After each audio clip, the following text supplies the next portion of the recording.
o modelo Cambridge, ela faz um estudo de comportamento de público segmentado e territorial, com forte análise de big data, né, dessas grandes informações de hábitos que os brasileiros têm, que circulam nas redes, em vários bancos de dados e tudo, juntamente com pesquisas qualitativas para determinados produtos, ideias, expectativas, percepções e tudo.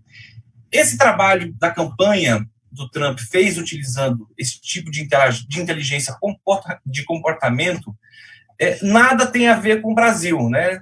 Porque são costumes, histórias e comportamentos diferenciados.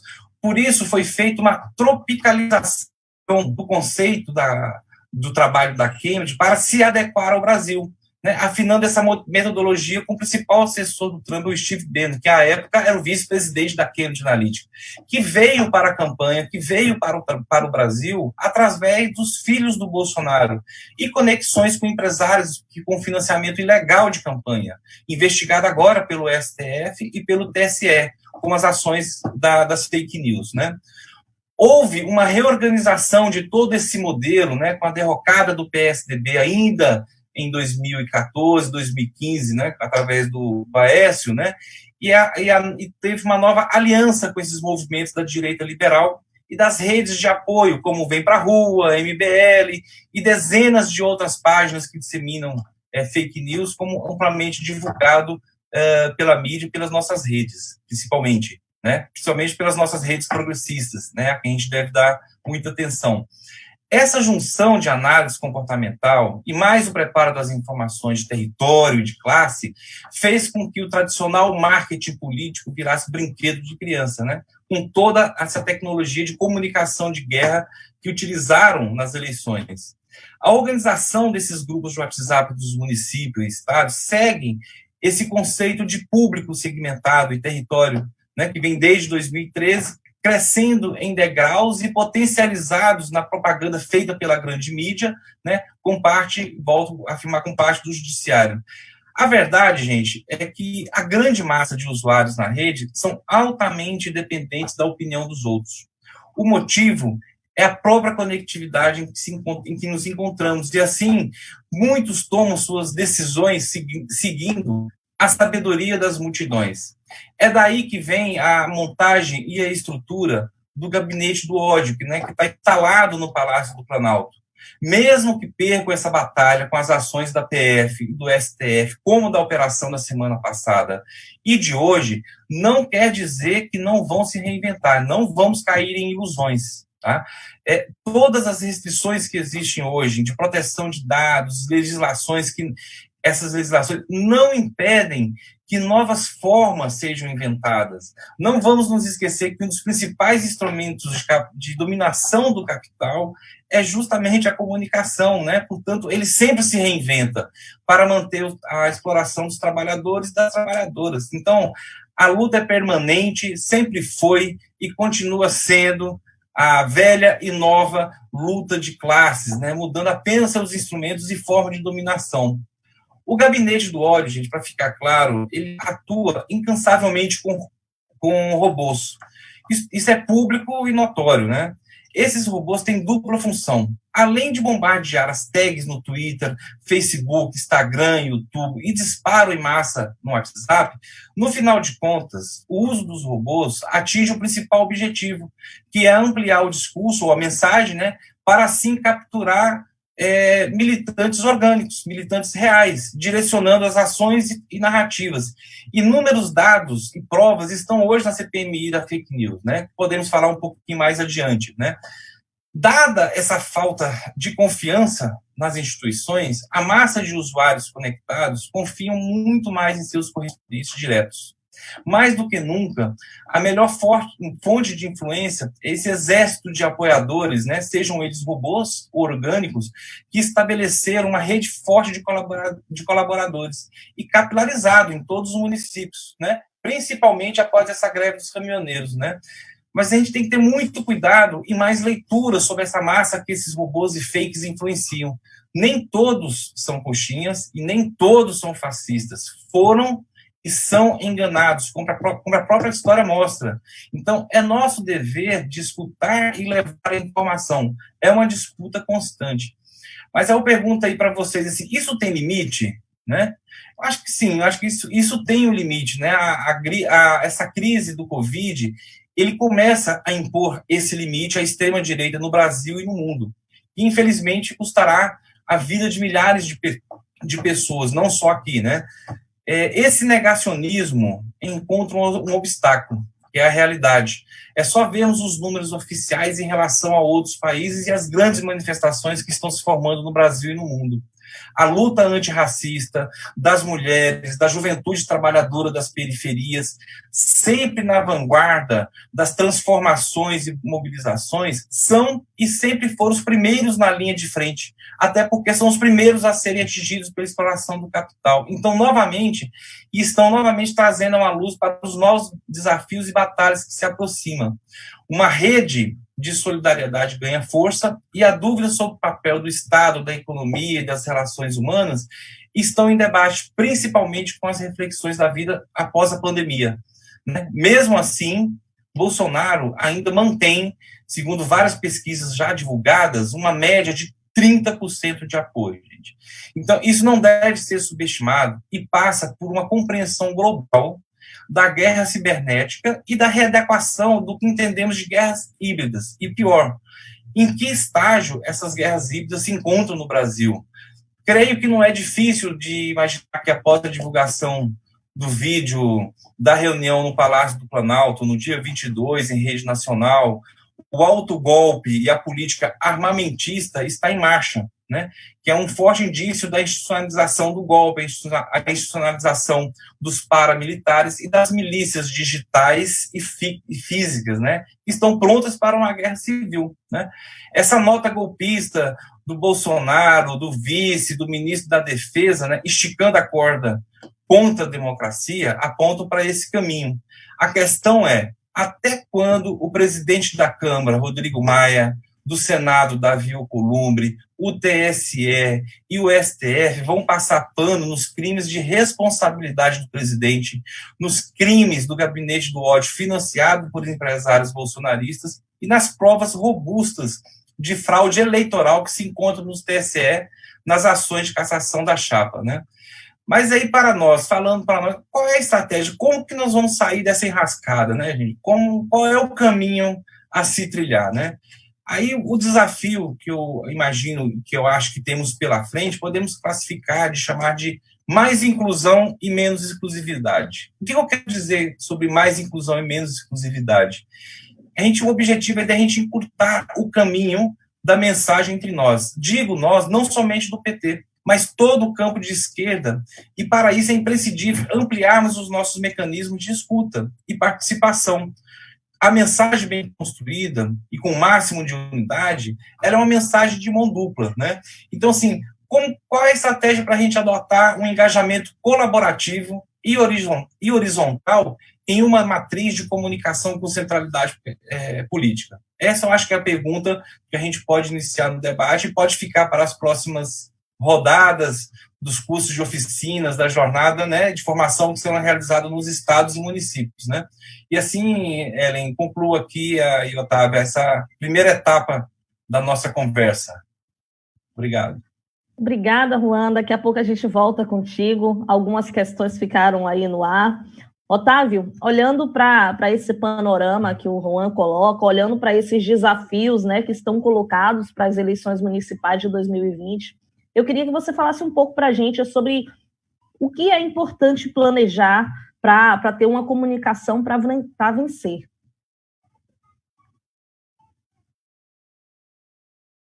Seu áudio, precisa abrir o áudio. Bom dia, Ellen. Bom dia, Juan. Eu tenho visto tanto o Juan, rapaz, tem dia que eu vejo ele mais do que minha família aqui, passo o dia inteiro conversando com ele. Prestei muita atenção no que o Juan disse, eu concordo muito com o diagnóstico dele inteiro. Por óbvio, eu só não acho que o marketing político virou coisa de criança, porque eu trabalho com marketing político, claro, mas, de modo geral, tão importante quanto o que eu vou falar aqui agora, é a gente saber o estado da arte, da comunicação, nesta quadra histórica, né? Já aproveito para pedir desculpa se minha internet ficar um pouquinho instável, e se eu cair eu volto aqui pelo celular, porque eu estou vendo que essas operadoras nossas aqui continuam entregando muito pouco, né? Mas, assim, o que eu penso sobre isso é que existe quase uma imposição de que todos os problemas do PT e da esquerda derivam da comunicação, o que transforma quase todo o debate que a gente faz num bom debate do ponto de vista de como fazer e num péssimo debate de como se apresentar. E eu explico isso. Se o problema da esquerda mundial fosse o jeito como o PT se comunica, a gente estava com a vida ganha, né? Teria problema, é só pegar uma experiência bem sucedida do mundo, trazer para a gente aqui e teria resolvido o problema. O PT tem relações internacionais importantes e tal. A verdade é que a gente tem um mal-estar político que se manifesta na comunicação, em especial com a velocidade das redes, como disse o Juan, e está todo mundo tateando desde 2008 como lidar com isso, né? Com o crescimento da ultradireita na Alemanha, com a vitória do Trump, com o avanço do Vox. E esses movimentos, por óbvio, eles também não ficam impunes, né? Porque eles encontram uma parede de resistência como há muito tempo não encontravam. Então, se por um lado uma parte dos espanhóis pedem a reconstrução do mausoléu do Franco, uma parte dos ingleses começam a derrubar a estátua de mercadores de escravos do século XV, do século XVI, etc. Né? Por que eu digo isso? Porque é tão importante quanto entender as ferramentas e a lógica de rede é você saber o que falar e para quem falar. O PT fundou um modo petista de governar nos anos 90, baseado no orçamento participativo, transparência, fiscalização. Esse modo petista de governar existe ainda, de legislar existe ainda. O que existe de mais criativo e inventivo sendo proposto pelo PT, seja na Câmara de Vereadores ou seja pela Prefeitura? Porque a minha impressão, Ellen, é que às vezes as pessoas ficam assim, nós precisamos entender de zap, mas para falar o que no WhatsApp? Para se comunicar em que termo com as pessoas. Então, eu listei aqui, vou tentar falar em 15 minutos, rapidinho fiz aqui, 10 pontos importantes para vencer eleições. Opa! Você conseguiu fugir, filho? Esse é o Leon. Você fica aqui um pouquinho com o papai, daqui a pouco eu te levo para a mamãe. Oi, Leon! Está comendo maçã. A primeira coisa é, saiba o que falar e para quem falar. Primeiro para vereador. Vereador não é candidato a super-homem. Não adianta vereador falar assim, eu vou resolver o problema da saúde, educação, transporte, asfalto, vou melhorar a vida de todo mundo e se abusar muito ainda aqui, vou dar a internet de graça, não sei o quê. Veja, vereador é uma campanha de nicho, muito particular, de relações pessoais construídas. Saiba o que falar, para quem falar, em que termos falar. Não ache que as pessoas vão acreditar lá no seu bairro, na sua região, você vai resolver todos os problemas da região. Porque primeiro você não vai resolver, o prefeito não vai resolver, o presidente não vai resolver. A vida não é tão simples. Então, foque naquilo que é fundamental, que é verossímil, que organizou a sua trajetória até aqui, que conecta, você é militante do movimento de educação, dialogue por meio do debate sobre educação os termos do que você vai fazer no seu bairro, na sua região. Saiba o que falar. E, a partir disso, saiba para quem falar. Oi, meu amor, deixa eu levar você para a mamãe. Dá um segundo só para mim, gente. Por favor. Desculpa, gente. Vocês viram que eu ouvi o tempo todo aqui o Ryan, ele não fugiu, né? Agora ele deu uma fugidinha para cá. E isso é muito importante, porque é muito comum também, ela em Juan, a pessoa faz um planejamento de campanha super rigoroso, tem um bairro dele onde vai vir a maioria dos votos, aí chega alguém em um momento que diz o seguinte, vamos lá no bairro do João que tem alguém para você conversar, que tem voto, aí o cara sai de todo o planejamento dele e vai falar para outro grupo, tem que ser inventivo na mensagem que ele vai passar. Não estou dizendo com isso que você não tem que tratar com o seu interlocutor de forma inteligível. É evidente que não. O militante do PT, às vezes, eu ouço que o PT se comunica mal, né? Eu tenho vontade de morrer com essa história, porque o militante do PT, ele sabe falar no boteco, na igreja, com o empresário, ele tem esta cultura ampla, ele não precisa ficar inseguro, ele se comunica bem. Precisa dominar uma coisinha ou outra de redes sociais, mas ele sabe se comunicar. Como disse o Juan aqui, contra um complô do judiciário, dos meios de comunicação, nos faltou Ciro, nos faltou Fernando Henrique, não teve ninguém. Eleição mais dura que o PT mais teve isolado, e nós quase ganhamos 1 milhão de votos por dia na última semana com a força da nossa militância, que encaixou ali a forma de se comunicar, botou banquinha de fubá, dialoga daqui, dialoga dali, etc. Então, nosso povo sabe se comunicar muito bem. O que precisa é fazer isso, por óbvio, no processo eleitoral melhor. Então, primeira dica, saiba o que falar e para quem falar. Segunda dica, planeje suas ações para atingir seu público. Não improvise, a campanha é muito curta, gente. Teve um pequeno golpe eleitoral, um golpe da lei eleitoral, alguns anos atrás, 5 anos atrás, que transformou a eleição num tiro curtíssimo. Você pegar uma gripe forte, acabou a campanha. Então, reúna sua coordenação de campanha. Eu sou pré-candidato a vereador numa cidade pequena, não tenho coordenação de campanha. Reúna seu amigo, seu irmão, quem vai te ajudar. Eu vou fazer isso aqui e foque nisso. Não se aflija. Às vezes demora. O voto de vereador é um voto que conquistado ao longo da campanha, não tem pesquisa no início, então às vezes tem uma impressão que as coisas não saem do lugar. Isso não é verdade. À medida que você decidiu o que falar e para quem falar, foque no seu público, organize isso, ouça seus apoiadores. A campanha do PT é sempre construída em mutirão, ouça coletivamente, não construa na ideia de apoiadores que são entregadores de papel, ou agora não é mais carregador de bandeira, né, como falava antigamente, agora como disparador de zap-zap. O seu apoiador sabe, ele está lá na ponta, ele é o cara que endossa a sua campanha. Você é o que assina o cheque, ele é o que endossa atrás. Eu confio nesse cabra, nessa moça, eles são fera, estão ao lado do povo, etc. Ouça-os. Eles sabem o que estão dizendo. E sabem que as pessoas têm graus de entrega diferente à campanha. O candidato, às vezes, vira 18 horas por dia. As pessoas que são militantes ou mesmo coordenação têm padrões de entrega, têm vida pessoal, outras coisas e tal. Não desconfie delas, ouça-os e aceite que as pessoas têm entregas diferentes. Isso é muito importante. Deixa eu desligar o zap aqui, que está pululando mensagem enquanto eu falo com vocês e deve estar atrapalhando. Estude ferramentas que organizem seus dados, como disse o Juan. Puta vida, mas eu não tenho dinheiro para ferramenta, não tenho nada. Existe o famoso bumbum na cadeira, sente, organize sua listinha de transmissão aqui, listinha de transmissão acolá. Na dúvida de como fazer isso no WhatsApp, lembre-se, faça como você faria na vida real. Você chega para falar com alguém que não gosta do PT, nos mesmos termos que você fala com um petista na rua? Não, não faz. Então, por que você manda o mesmo conteúdo para os dois grupos? Separe os conteúdos. Separe uma listinha daqui de transmissão. E o que é uma listinha de transmissão? O Rosinho pode explicar depois para vocês aqui. Mas acreditem, você faz uma vez e é definitivo. Depois você só vai inserir no nome. É um trabalhinho que você vai ter uma vez. E façam isso. Gastem tempo com isso para público religioso, para público muito petista, para público próximo da gente, para o povo do seu bairro. Assim, você não pode mandar mensagem para a pessoa 10 vezes por dia, apesar de gerar, às vezes, 10 conteúdos. Mas se você manda o que eles chamam de hipersegmentação, se você manda um conteúdo super assertivo, a chance dela se engajar é muito maior. Estude isso e faça de forma simples com as ferramentas que você tem. Para quem tem R$0 e para quem tem algum dinheiro, tem formas de organizar de todo jeito. Número 5. Insira-se no debate, aqui é um pouco sobre política, sobre a pandemia. E como você faz isso no debate sobre a pandemia? A primeira coisa delas, com generosidade e com qualificação. O que significa generosidade e qualificação? Não entre naquela lógica de criticar por criticar o prefeito, o gestor da sua cidade, como se as pessoas olhassem aqui e falassem, puta, ele está criticando bem, tem que meter o dedo na cara mesmo do cabra ali, porque ele não tem cuidado com mais pobres. Vejam, gente, tudo, 89% das pessoas, 89% nessa pesquisa que foi divulgada, é sobre São Paulo, mas eu imagino que seja realidade nacional, diz que a luta política, a briga política, ela atrapalha o combate ao coronavírus. Por que as pessoas têm essa opinião? Porque elas veem o Bolsonaro falando aquele monte de asneira, elas, por óbvio, levam isso para baixo a ideia de que os políticos, de modo geral, deviam estar todos preocupados com o combate à pandemia, com formas de mitigar o sofrimento das pessoas. E elas estão corretas. Então, uma dica de ouro, não tenha medo de elogiar a iniciativa do seu prefeito quando ele tiver uma boa iniciativa em relação a isso, mesmo que você seja oposição. Quando você elogia uma iniciativa correta do seu prefeito, o que pode parecer um contrassenso na véspera da eleição, você ganha o direito de fazer críticas justas no momento seguinte, quando ele erra, sem a ideia na cabeça do eleitor que você só pensa naquilo, só pensa em vitória, etc, etc. Seja você o que você é, a preocupação que você tem, a empatia que você tem pelas pessoas, esse sofrimento que a maioria da militância de esquerda tem dentro de casa, transfira isso para o seu público. Seja beligerante em público e sofra quietinho.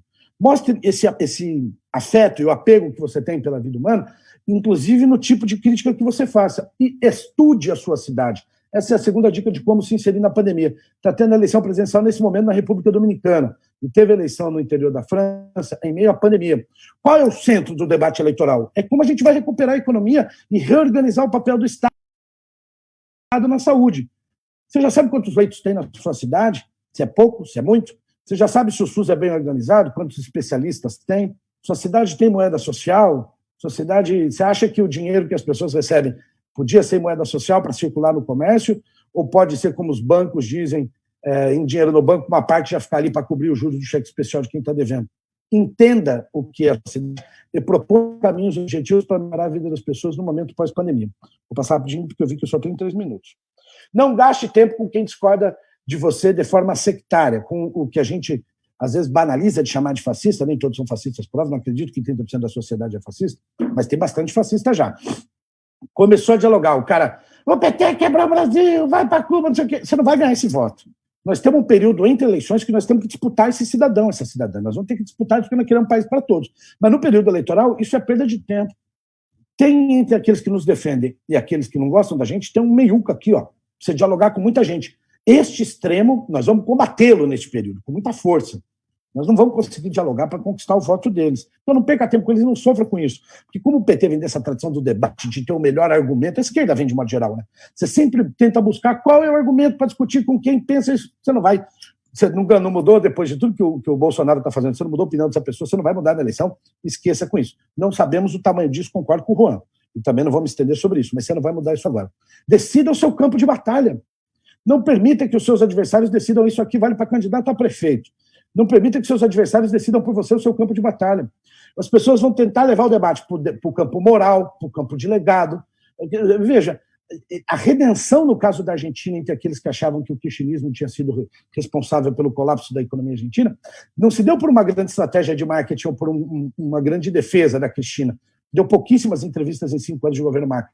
Se deu pela experiência real da vida do Macri. O Juan disse aqui que as coisas estão mudando. Tem uma máxima do marketing político que é o seguinte: o marketing faz muito, mas ainda não põe comida na mesa das pessoas. Em grande medida, a redenção dos governos do PT vai se dar pela tragédia que será o fim do Bolsonaro. A gente espera ter fim, inclusive. Escolha qual é o nosso campo de batalha, então, portanto? É a condição objetiva da vida das pessoas. Você sabe o tamanho do legado na sua cidade, dos governos do PT? O que a gente fez, o que não fez, quantas pessoas no Bolsa Família, ProUni, etc. Saiba disso, porque neste momento nós precisamos fazer com que as pessoas nos ouçam de novo. Elas não vão nos ouvir só falando sobre o passado. Nós precisamos falar sobre o futuro. Agora, para falar sobre o futuro, a gente precisa falar sobre o passado. E para falar sobre o passado, você precisa ter propósito de futuro. Então, apesar de parecer um paradoxo, não é. Você conquista o direito de falar sobre o futuro quando você fala de onde você vem, e você conquista o direito de falar sobre o passado, para quem está desesperado com o próprio futuro, quando você fala sobre o futuro. Espero que não seja confuso, mas é isso mesmo. Você precisa ter essa narrativa inteira construída na sua cabeça. Dica número 8, tenha coragem. A política é feita de coragem. Eu já vi muita campanha que o cara vai para a rua e encontra um cabra que fala o seguinte: eu gosto de você, mas não gosto muito do PT. Aí o cabra volta e fala o seguinte: pô, não dá para reduzir essa estrelinha aí um pouquinho, porque eu tenho lá um eleitor que gosta de... Veja, você é candidato pelo PT, todo mundo sabe que você é do PT, gente. Todo mundo sabe. Fique em paz com isso. É possível que tenha gente que vote em você a despeito do PT. Mas poucos vão votar se acharem você covarde, camaleão, que esconde o que você pensa, o que você acredita, o que você sonha. Não saibam disso, tenha coragem para defender seus pontos de vista. Não adianta você achar que você vai ter um discurso. É claro que você tem uma forma de falar para cada público, mas o seu programa, o seu discurso é o mesmo. Número 9, tenha um olhar especial para mulheres, juventude e a questão racial. Não vou amplificar nisso, mas veja, gente, se dependesse das mulheres, dos jovens e dos negros, o Haddad seria presidente desse país. Isso diz muito sobre onde o PT erra, não a comunicação do PT. Sobre onde o nosso partido erra. Ouça-os, conecte-se com eles. As mulheres geralmente são as últimas a declarar o voto, não é porque elas não têm política na cabeça, porque tem dupla, tripla jornada. Tem meia dúzia de homens como eu agora que fica o dia inteiro com criança que está tendo uma amostra grátis do que é isso. Mas é muito mais complexo, não é meu lugar de fala, não vou falar sobre isso, mas conecte a isso. Não tem jeito, assim, a luta do momento é a luta racial. O enfrentamento à ultradireita no mundo se dá pelos militantes que enfrentam a desigualdade, enfrentam o racismo há muito tempo. O que eles têm a ensinar para nós sobre as suas formas de organização e o que são as suas bandeiras mais importantes? E a juventude, para além de ser muito mais conectada conosco do que com a ultradireita, eles entendem que a internet, Ellen, não mudou o jeito que as pessoas se comunicam. A internet mudou o jeito que as pessoas vivem. Eles têm isso na ponta da língua e sabem fazer várias dessas coisas que nós estamos discutindo quase automaticamente. E a última e 10ª dica é: seja a melhor versão de si mesmo. A campanha ela é muito curta e as pessoas, muitas delas, vão ter só uma impressão sobre você. Uma impressão. Seja numa live, seja ao vivo, caso a gente consiga fazer isso.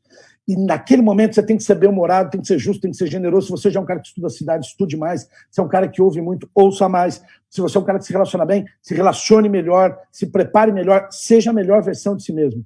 Eu estava brincando aqui numa outra oficina que eu dei, que as pessoas ficam, eu dei esse termo de bolha em rede social, ai, minha bolha. Pô, a bolha se furar a murcha, porra, sai todo mundo, sai todo o ar. Mas imagine o seguinte: se um candidato tem faz uma live por dia para 200 pessoas na página dele, faz 3 lives por dia para 200 pessoas, ele fala com 600 pessoas? Não, provavelmente ele vai falar com 190 pessoas iguais, não muda nada, 10 ali vão variar. Agora, se ele faz 10 lives por dia com 10 pessoas só, na página, na rede de um líder popular, de um líder sindical, ele nem precisa transmitir na rede dele. Em cada rede, ele está falando com um público diferente. um público não está contido em outro como regra. Mesmo no período fora de pandemia, se a gente não estivesse vivendo esse drama, você acha que a gente estaria fazendo 10 plenárias por dia com 10, 15 pessoas? É evidente que não. E é possível, do ponto de vista organizativo, fazer isso. Mas é possível o candidato ser a melhor versão de si mesmo em 10 reuniões por dia? Eu acho que esse é o desafio nosso. É se apresentar como a melhor versão de si mesmo neste debate e nesse período importante da nossa história. Encerrei por aqui, espero ter sido rigoroso. Foi ótimo, precioso, Otávio. Muito obrigada. Eu vou voltar agora com o Juan, porque o Juan abordou um tema na fala dele que foi muito interessante, que é o tema das fake news.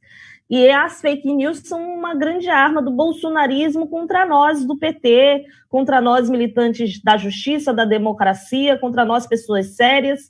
Então, assim, queria que o Juan falasse um pouco para a nossa militância, para as nossas pré-candidaturas, como que a gente pode combater as fake news, né? Como que combate as fake news na nossa cidade, na hora que isso começar na campanha ou na pré-campanha? Seu microfone. Bom, esse negócio de notícia falsa, a gente sabe que não é nenhuma novidade, né? É que ele se popularizou como fake news. Então, assim, as mentiras e boatos, elas sempre aconteceram em todas as campanhas, não só em campanhas, no cotidiano da vida, né? Então, se lá atrás, em campanhas onde você não tinha a comunicação eletrônica tão evidente, né, se chamavam os panfletos apócrifos, né, que não tinham assinaturas, que circulavam. Então, você tem várias maneiras aí de espalhar boatos e mentiras que não é de hoje, né? A questão agora é como nos antecipar e entender de que forma ele ocorrerá, né? Então, a gente deve ter sempre no horizonte como ocorreram nas eleições passadas para tirarmos as lições de como combater no próximo período. E aí eu volto um pouquinho atrás, ali em 2002, na eleição do Lula, esses panfletos apócrifos, os disparos de SMS, eram os principais instrumentos usados pela direita contra nós. Em 2006, na reeleição do Lula, o disparo em massa de e-mails, que não possuíam naquele período os filtros de anti-spam, boatos espalhados em comunidades de Orkut, SMS. Em 2010, os boatos e mentiras espalhados nas igrejas evangélicas, no finalzinho do primeiro turno contra a Dilma, né, que tinha um e-mail e ainda o Orkut como fonte de espalhar essas mentiras, virava assunto no cotidiano entre as pessoas. Em 2014, na reeleição da Dilma, né, com as redes sociais mais popularizadas e a entrada do WhatsApp, foram os grandes espalhadores de mentiras. E, recentemente, nas eleições de 2018, e de uma maneira mais contundente, o WhatsApp, né, e boatos dirigidos a públicos específicos no Facebook, foram os grandes disseminadores, aliados à propaganda da grande mídia, dos setores judiciários e das igrejas fundamentalistas. Então, aqui eu faço até um resgate, um debate para frente, assim, a eleição do PT de 2018, ele não perdeu por causa do Facebook, por causa do WhatsApp, por causa dos boatos. Olha só como que está sendo provado hoje, está sendo mostrado hoje, né? Está todo mundo vendo aí, financiamento ilegal, né? A construção de grandes fakes, redes de fake news, igual que eu expliquei anteriormente, né? Então, é uma série de fatores, né, que levaram a nossa derrota, e sem contar que o presidente Lula foi preso, né? Então, tá aí, a Vaza Jato mostrou isso, né? E agora esperamos, né, o que está com essas operações aí, o que pode trazer mais elementos para nós, né? O que tem de comum em toda essa história, gente, é o financiamento ilegal e a conivência do parte judiciário. É que mostra agora, em 2020, as ações de fake news das eleições que estão em julgamento no TSE, que com as provas robustas que estão aí no tribunal, né, devemos pressionar, sim, pela cassação, além do impeachment, pela cassação da chapa do Bolsonaro-Mourão. Eu fiz esse resgate, né, para dizer que a facilidade para a produção e disseminação, potencializada pela internet, as redes sociais, se tornaram mais presentes e com consequências devastadoras, né? O termo fake news, mentira, boato, né, ele se popularizou a partir de 2006 com a eleição do Trump, né? Muito mais do que denominar informações falsas e enganosas, o termo passou a ser usado por políticos que buscam descredibilizar o jornalismo profissional, como o próprio Trump e o Jair Bolsonaro. Trata-se de desinformação de diferentes tipos que circulam no WhatsApp e nas redes sociais. Para as nossas campanhas, que eu falo assim, é preciso entender quem cria esse tipo de conteúdo, qual a sua motivação, que tipo de conteúdo são esses, por onde circulam, como eles são recebidos e por que são compartilhados. As eleições de 2018 mostraram a dimensão desse problema. Como já ocorreram nos Estados Unidos, as notícias falsas tornaram-se, e sempre foram, arma da extrema-direita, né? Então, tem uma pesquisa do Instituto para a Internet de Oxford que aponta que 81% das notícias fora de contexto, falsas e polarizadas, analisadas, foram compartilhadas por apoiadores de Bolsonaro. Em função, né, as bolhas e a familiaridade com os mensageiros são impulsionadores da desinformação no WhatsApp e redes sociais, né? E o Lula, o PT e a democracia são as maiores vítimas de fake news no país, né? Então, o PT já em 2010, na campanha Dilma na Rede, lançou o Espalho a Verdade, né? Combatendo a mentira. Isso foi colocado na campanha em 2014, também não muda mais, também utilizado na campanha de 2018, mas assim, gente, o financiamento ilegal de campanha, lutar contra isso não é uma coisa fácil, por isso que a gente deve trabalhar mais essa questão da unidade, do conceito de escuta, da participação, para a gente poder ampliar a mensagem. E para falar diretamente para a nossa campanha, já aproveito e falo aqui para os nossos candidatos, para as nossas candidatas, né, para os nossos coordenadores de campanha, né. O PT lançou semana passada o Verdade na Rede, né, e peço que todos acessem. É lá, pt.org.br/Verdade na Rede. É uma iniciativa de combate à desinformação, voltada não só para a denúncia, para que vocês denunciem, os usuários denunciem essas fake news através de formulários, mas para o monitoramento e desconstrução dessas mentiras, né, que envolve o Partido dos Trabalhadores e suas lideranças. Nós vamos trabalhar em oficinas nos estados as estratégias para a identificação dessas notícias falsas e mapear perfis que recorrentemente distribuem essa informação.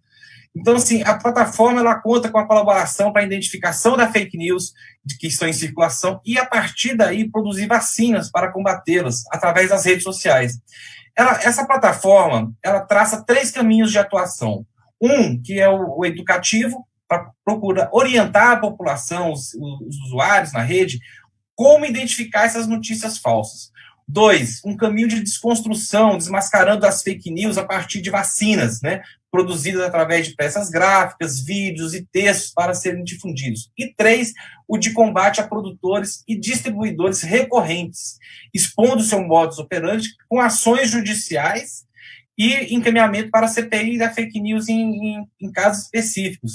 Diferente de outros momentos, nós não vamos esperar os disseminadores, pessoal, e companheiros e companheiras, e suas usinas de fake news a espalhar a mentira para responder. Nós vamos ir atrás dele para derrubar seus perfis, sites, páginas, além de levá-los aos tribunais. Nós vamos montar essa rede, estamos já em montagem nessa rede de colaboração, que são os caçadores de fake news. Vocês vão encontrar lá na página que tem um formulário para ser caçador de fake news. Nós vamos atrás deles. É essa que é a diferença agora. Não vamos esperar, né? Então, convido para se cadastrem na plataforma, se inscrevam como caçadores de fake news. Estamos no processo agora, essa semana, de formatação dessas oficinas para levar aos estados, né? E para quem já se cadastrou.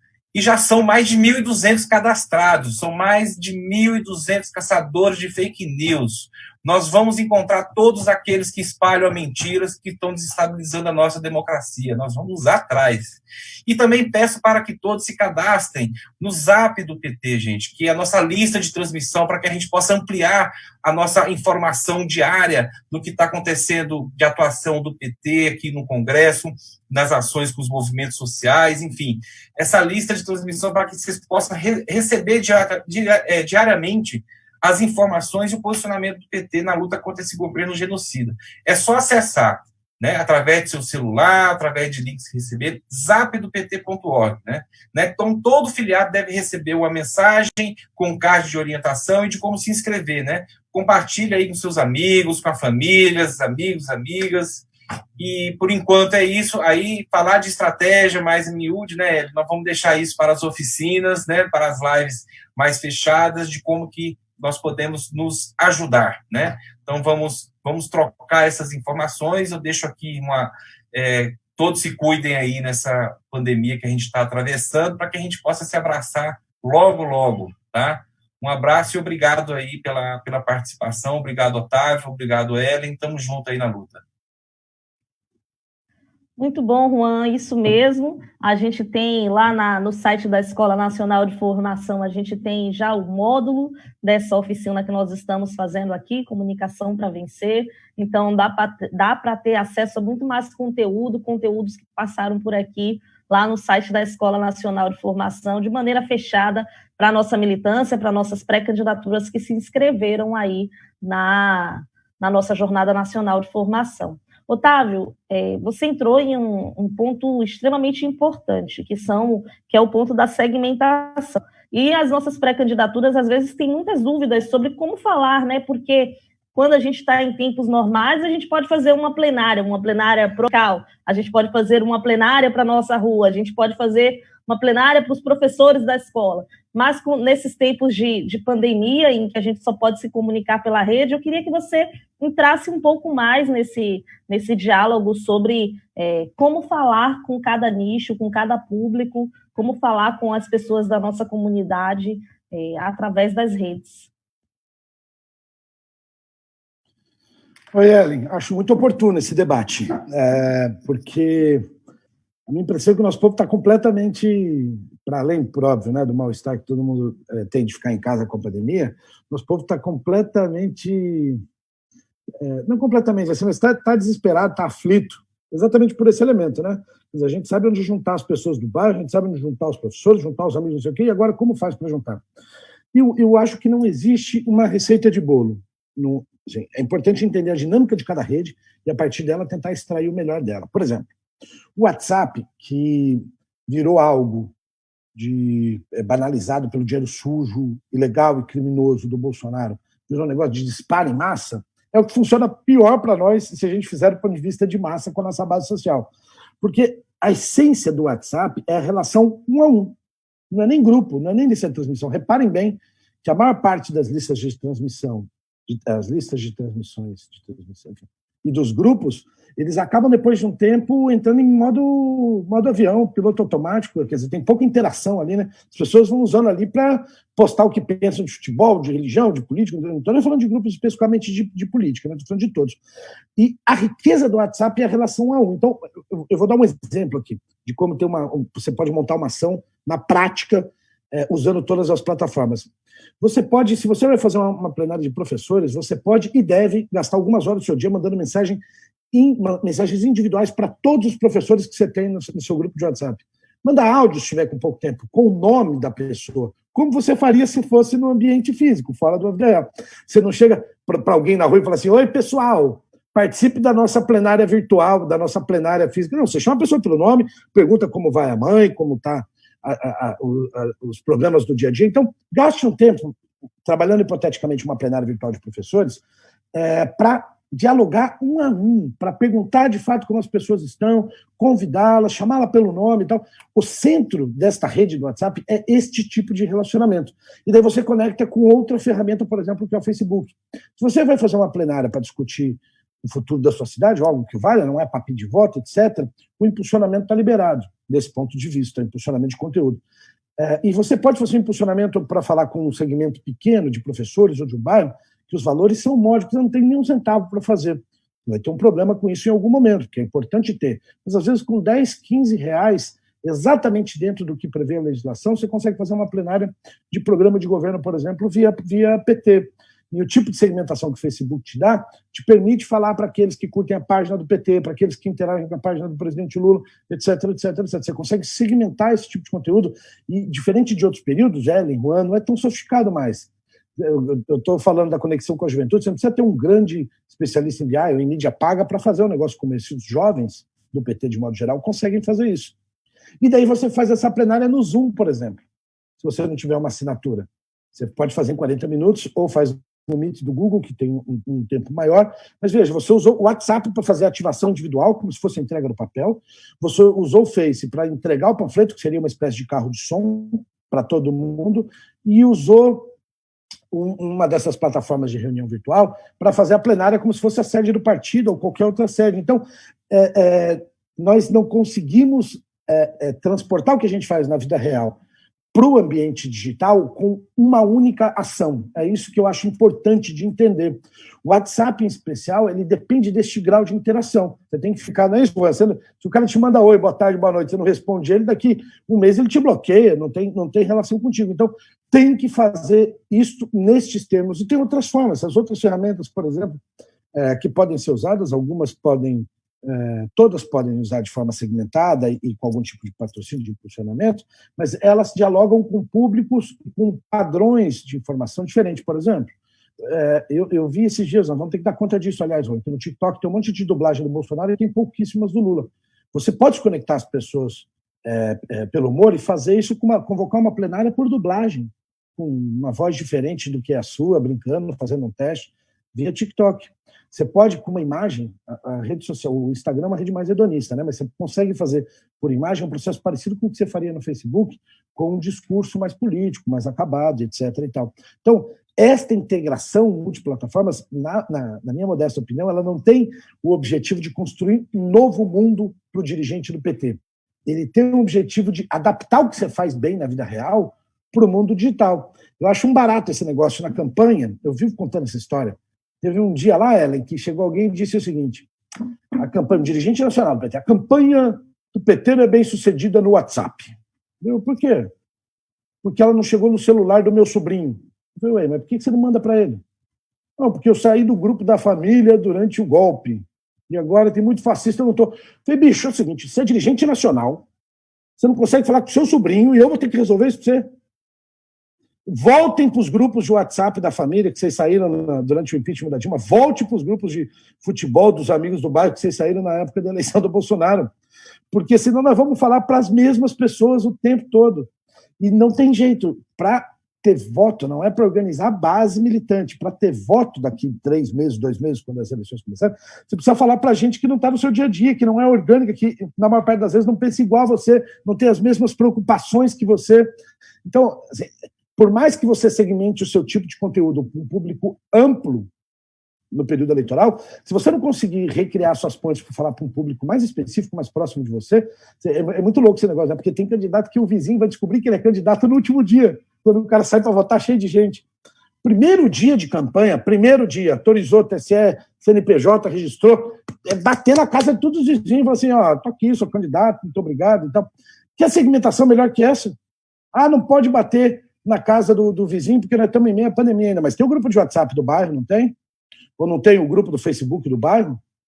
Então, veja, as pessoas apresentam os elementos de segmentação super sofisticados como se fossem coisas impossíveis de fazer para um candidato a vereador ou prefeito de cidade pequena.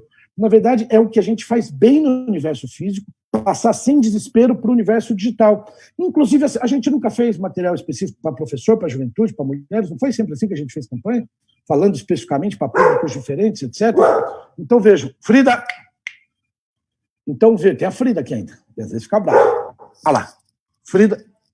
Então, esta forma de encarar a comunicação como parte da política, encarar a política como parte da comunicação, apesar de apresentarem isso como novidade, que agora a comunicação definitivamente entrou nos temas de prioridade política, isso não é verdade.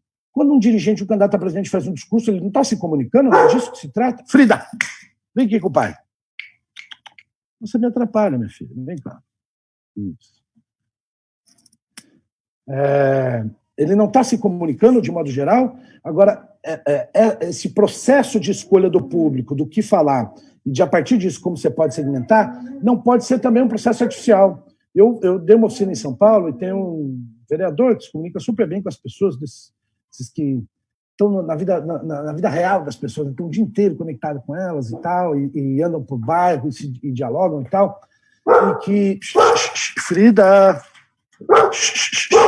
E que parece bicho e que parece bicho... Para, Frida!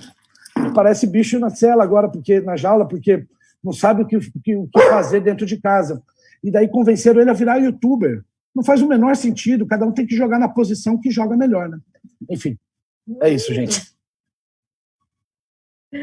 Muito obrigada, Otávio. A gente já está aqui nos 5 minutos finais, no encerramento. Se você quiser já fazer uma fala de despedida aí, no próximo 2 minutos, pode ficar à vontade também. Eu vou pedir para o Juan fazer primeiro, para ver se eu ponho a Fridinha mais calma aqui, para não sair um latido de fundo. Só te dizer que a gente está na casa da Frida, né? É a reunião que está na casa dela, então não é ela que está na reunião. Tá tudo bem. Verdade. Não, gente, mas agradecer a vocês e passar para o Juan. É verdade, é deixar mesmo esse abraço para todos, para que todos se cuidem, né? Que a gente possa se reencontrar. E estamos aqui à disposição da TDPT, de todo o partido, dos companheiros, das companheiras, nessa luta, na construção disso, tá bom? Forte abraço a todos. Foi ótimo, Juan, eu agradeço. Lembrando que toda terça e quinta-feira, às 11 horas, nós temos as aulas temáticas ao vivo, as aulas da nossa Jornada Nacional de Formação Ideias para Vencer. Essa foi a aula da Comunicação para Vencer. O material vai estar disponível no site da Escola Nacional de Formação Política do PT, para todo mundo que se inscreveu no curso, para todas as nossas pré-candidaturas. Agradecer a audiência, a oportunidade de compartilhar um pouco com o Otávio, com o Juan, passar para o Otávio se despedir, desejar a todos um bom almoço, se cuidem, fiquem bem, e nós estaremos aqui na próxima quinta-feira. Seu áudio, Otávio. Tenho 2 minutos? Tem. Eu vou me despedir falando o seguinte, gente, que eu esqueci de falar isso durante a minha fala. Vou tentar falar em 2 minutos uma coisa que eu considero importante, que eu não esqueci de falar. Não achem que nós vamos copiar o que a direita faz em redes, e nós vamos ser bem-sucedidos com isso. Eles têm um padrão organizativo que não permite a reflexão que o nosso povo faz quando ativa. Veja, Ellen, se o Carlos Bolsonaro, o Gabinete do Ódio, faz uma ação de rede para atacar, aviltar, a Patrícia Mello, por exemplo, a jornalista que denunciou a indústria de fake news e financiamento ilegal durante a campanha, a base, que é organizada de forma super militar, sai ativando esse conteúdo imediatamente, porque eles não estão no dia a dia das pessoas, eles não estão na vida real das pessoas. Já a nossa base social tem um outro tipo de comportamento. Quer dizer, quando você ativa um conteúdo nacional e fala assim, esse é o conteúdo do dia que nós vamos, uma parte da nossa base já vai falar, pô, mas tá muito vermelho, só fala para nossa bolha. Outra parte vai falar assim, não, mas esse verde e amarelo aqui é do Bolsonaro. Aí quando vai para baixo vai ter um jovem, uma mulher negra, vai falar assim, pô, mas tem jovem morrendo aqui na periferia, aqui no meu bairro, essa é a minha luta prioritária, não é ativar o conteúdo nacional, etc. Ainda vai ter gente que vai falar, o que esse homem branco, hétero, de 60 anos querendo determinar para a gente qual é a nossa agenda? Tem eleição aqui de conselho de saúde, tem não sei o que e tal. Então, o que a direita e uma parte das pessoas que não enxergam qual é a dinâmica do PT, dos partidos que têm enraizamento social, fazem, é transformar em defeito o que é a nossa virtude, que é estar no dia a dia de movimentos que são super complexos, não são simétricos, são super assimétricos. Às vezes eles têm ponto de intersecção, em eleição é um desses momentos, mas outras vezes eles não têm ponto de intersecção, que sejam as reuniões do partido. Tem militante de um movimento e de outro que se encontra quando tem eleição, não é? Parece que você não vê aqueles parentes que você não vê faz tempo, você abraça, mas está todo mundo lutando, todo mundo tentando mudar o mundo ali na sua realidade. E, portanto, eles têm mensagens, têm bandeiras, têm formas de comunicar, quem luta pelo asfalto, quem luta pelo médico, quem luta pela creche, quem luta contra o racismo, etc. E a sua luta é o centro da sua vida e da sua organização militante. E isso, para nós, é uma virtude. Nós não distribuímos fake news, nosso povo não acredita nisso, nosso povo se incomoda com isso. Então, esta dinâmica de derrotar o adversário a qualquer custo, uma lógica quase pré-iluminista, não é um negócio que a base do PT aceita, porque a gente sabe que qualquer uma dessas coisas, a curto prazo, pode ter um resultado objetivo para desconstruir um adversário, seja piada machista, homofóbica, não sei o quê, como o senso comum faz, mas a médio prazo isso volta contra a gente, porque a gente ajuda a botar água no moinho de valores, de um de sociedade que não é a que a gente quer construir, de civilização e etc. Enquanto a gente debate isso, eu passei uma parte de 2019 na América Latina, assim, o mundo inteiro debate isso. É como enfrentar nos termos do que o Juan disse, com inteligência, com coragem, etc., sem achar que é ter que reproduzir a mesma forma, porque isso gera um grau de degeneração que, apesar de poder ter resultados objetivos no primeiro momento, a médio e longo prazo nos afasta das lutas concretas das pessoas, porque a gente acha que é só uma direção nacional hipotética que determina qual é a agenda e a gente deixa de ter lastro social. A gente aumenta a nossa incapacidade de entender questões super específicas das regiões, dos bairros, dos agrupamentos, etc. E a gente adere ao Vale Tudo e passa a ser julgado coletivamente por isso, né? Porque vocês não tenham dúvida, você passa na calçada de um lado, quem está do outro lado, você fala, lá o petista chegando, né? E se o petista é o que espalha mentira no WhatsApp, vai ter mais gente, cada vez mais gente, rotulando e ventilando esse negócio. Então, entender que nós temos dinâmicas de redes diferentes e tirar e combater o que eles fazem de vergonhoso e tirar o melhor da nossa é uma obrigação nesse período. E a segunda obrigação em rede é reproduzir um tipo de comportamento que a gente tem na vida real, mas que me parece que falta paciência de ter em rede no debate político. Eu encerro com isso.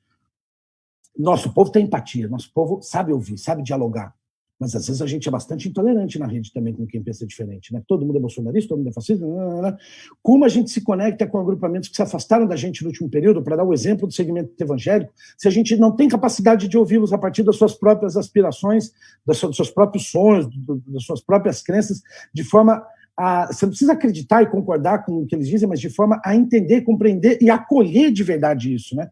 Então, fazer piada o tempo todo com quem pensa diferente da gente é uma forma de afastar, porque a gente faz piada, ridiculariza, você é fascista, não sei o quê, você é fundamentalista, você quer ir na campanha, você quer que essa pessoa te ouça para pedir voto, ela vai fugir de perto de você, né? Então,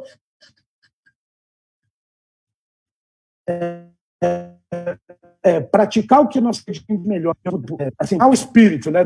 Porque a gente está muito magoado com o golpe, com a prisão do Lula, com a tirada do Lula do cenário, com a omissão de um monte de gente na vitória do Bolsonaro, que se omitiu e hoje se posa democrata, etc.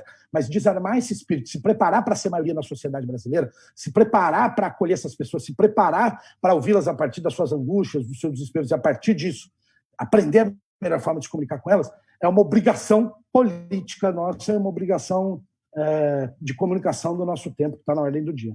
Obrigado, parabéns pela iniciativa e seguimos aí, à disposição. Tchau, pessoal. Obrigada. Até quinta. Boa tarde. Boa tarde.